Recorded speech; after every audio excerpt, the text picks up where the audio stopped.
merupakan suatu kemampuan yang penting dalam dunia akademik. Soft skill ini menjadi landasan utama kesuksesan bersosialisasi dengan sesama kemampuan yang dimiliki oleh individu secara alami, mencakup kecerdasan, baik emosional maupun sosial yang berpengaruh dalam sebuah interaksi antar individu.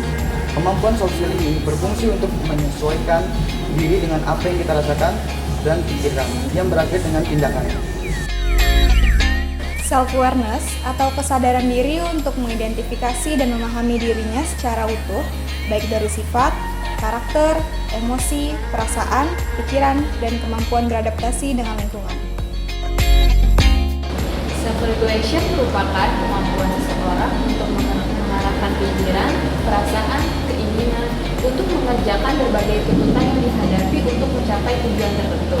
Seseorang yang memiliki self-regulation yang baik, maka ia akan mampu merencanakan, mengorganisasi, menginstruksi diri, memonitor, dan mengevaluasi dirinya dalam proses belajar. Dalam kehidupan mahasiswa, self-regulation ini begitu berpengaruh untuk memberikan manfaat. Salah satunya adalah memberi kebebasan kepada mahasiswa untuk mengelola bagaimana modal pembelajarannya secara efektif sehingga mencapai hasil yang memuaskan. Contohnya adalah ketika ada interaksi dari dua individu, interaksi tersebut berisi obrolan atau sebuah diskusi yang dilakukan untuk nantinya mencapai hasil yang memuaskan. Social skill. Social skill adalah suatu keterampilan yang digunakan untuk berkomunikasi dan berinteraksi dengan orang lain, baik secara verbal maupun non-verbal, menurut skill unit. Pada dasarnya, manusia adalah makhluk sosial, sehingga sangat penting untuk menguasai cara berkomunikasi yang baik. Dengan memahami social skill, tidak hanya bisa meningkatkan kemampuan berkomunikasi saja, tetapi juga paham bagaimana cara menghadapi orang lain. Jadi, kemampuan yang satu ini memang akan sangat bermanfaat di setiap bidang kehidupan kita. Self-empathy, atau kemampuan untuk memahami bagaimana perasaan orang lain, merupakan elemen penting dari emotional intelligence. Kemampuan serta komponen emosi ini tidak hanya melibatkan kemampuan untuk mengenali keadaan emosional orang lain, melainkan juga melibatkan tanggapan atau empati kita langsung kepada orang-orang. Berdasarkan informasi ini, empati menurut Zoll dan Ens 2012 dapat diartikan sebagai kemampuan dan kecenderungan seseorang atau observer untuk memahami apa yang orang lain pikirkan dan rasakan pada situasi tertentu. Motivasi merupakan faktor penggerak maupun dorongan yang dapat memicu timbulnya rasa semangat dan juga mampu merubah tingkah laku manusia atau individu untuk menuju hal yang lebih baik.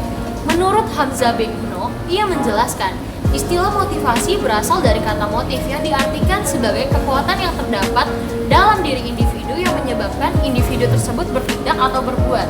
Motivasi tidak dapat diamati secara langsung, tetapi dapat diinterpretasikan melalui tingkah lakunya. Seperti dapat kita lihat adanya perkembangan tingkah laku tertentu dan sebagainya. Motivasi menurut Woodward dan Marquis digolongkan menjadi 3 macam, yaitu yang pertama adalah kebutuhan organis, yang berkaitan dengan kebutuhan bagian dalam seperti makan, minum, bergerak, dan sebagainya. Dan yang kedua adalah motivasi darurat, yang mencakup dorongan untuk menyelamatkan diri, dorongan untuk membalas, dorongan untuk berusaha, dorongan untuk mengejar. Motivasi ini timbul jika situasi menuntut timbulnya kegiatan yang cepat, kuat dari diri seseorang. Dan yang terakhir adalah motivasi objektif yang diarahkan kepada objek atau tujuan di sekitar kita. Motivasi ini mencakup kebutuhan eksplorasi, manipulasi, dan menaruh minat.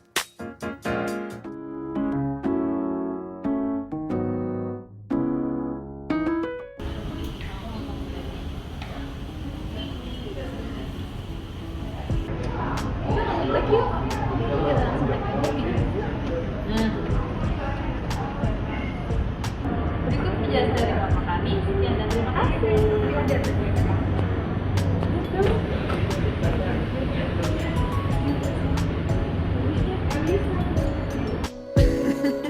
Hari ini kau berdamai dengan dirimu sendiri. Kau maafkan sama salah. Kenapa? Aku ujiannya gagal. Emang kamu dapat berapa? Aku dapat D, itu lihat aja. Kenapa dibuang? Ya buat apa? Ya kan ini kan usaha kamu. Ya kamu dapat berapa? A+. Kok bisa? Iya dong. Ya. Jadi aku tuh ini kenapa aku bisa memotivasi aku dapat A+, karena kita tuh harus ingat tujuan kita di sini tuh untuk apa. Gitu ya. Iya, aku sih kalau aku sendiri, kenapa aku bisa dapat A+? Karena aku tuh di saat aku belajar, aku ingat sama orang tua aku. Kan namanya kita tahu ya, kalau kita jauh dari orang tua, terus kayak kita tuh menghargai penghargaan orang tua kita. Cari duit tuh nggak segampang itu. Untuk mencari uang harus punya effort yang gede. Jadi aku selalu berusaha semampu aku untuk bisa dapat nilai yang gede supaya orang tua aku nanti bangga sama aku. Gitu ya. Iya. Berarti aku harus belajar lebih giat lagi ya tadi ya. Kamu harus tetap semangat dan harus tetap belajar lebih giat. Semangat. Katakan pada Halo Ren, ini Ren, ngapain duduk sih? Ren. Ini baru selesaiin tugas. Ah, emangnya ada tugas? Iya, tugas jurnal dari minggu lalu. Aduh, lupa banget ya ampun. Kok lu bisa inget sih? Iya dong, kan aku bikin list to do, jadi inget kalau ada tugas. Aduh, mungkin lain kali aku harus bikin list dulu deh, biar aku Iya. inget tugas-tugas aku. Boleh dicoba.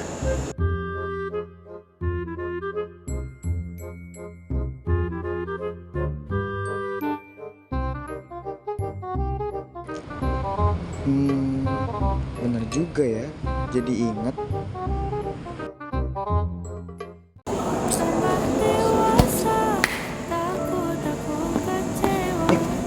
Kamu kenapa? Kelulus gitu. Aku lagi pusing banget nih untuk ujian akhir semester aku. Kayaknya aku nggak bakal lulus deh. Ya udah kalau gitu kamu tenang aja. Ayo kita belajar bareng aja yuk. Sana. Boleh, Dok?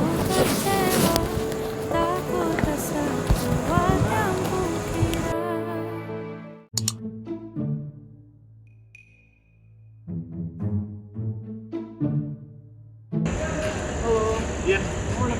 Iya. Aku masih sabar sih. Sama, aku juga baru. Kalau boleh tahu, kamu kemarin pas main SD kan? Aku datang, kamu nggak datang? Aku nggak datang. Oh, Kamu jemput dari mana? kamu dari Tangerang.